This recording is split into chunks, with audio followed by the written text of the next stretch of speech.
Nananatili pa ring matatag ang relasyon ng Pilipinas at Estados Unidos lalo na pagdating sa pagpapalawak ng mga kasunduang pang-ekonomiya. Parte ito ng pagpapaigting pa ng ugnayan ng dalawang nasyon na 8 dekada ng may diplomatic relation. Si Alvin Pelobello para sa report.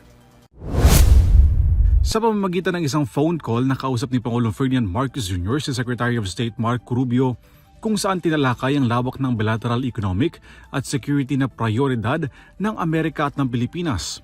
Batay sa pahayag ni Marcos sa kanyang social media account, sinabi nito na naging produktibo ang kaniyang pakikipag-usap kay Rubio at natalakay umano ang mahalagang prioridad ng dalawang bansa sa rehiyon at sa ekonomiya kabilang ng bilateral trade. Nangako umano ang Manila at ang Washington ng mutual commitment upang palakasin ang Philippines-United States Alliance at pagtugon sa shared regional interests.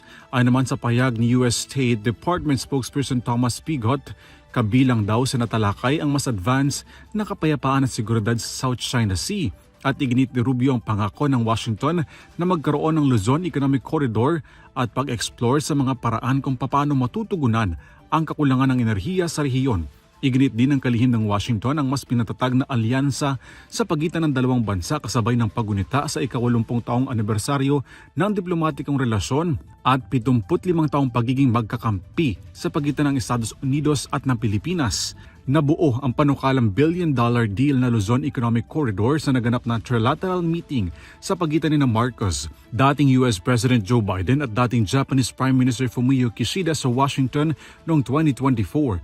Nakapaloob sa panukalang 4,000-hectare Luzon Economic Corridor ang pag-iimbak at pagbuo ng mga civil nuclear energy facility, railways at ammunitions hub. Para sa EuroTV News, Alvin Pelobello sumasaludo sa bawat Pilipino.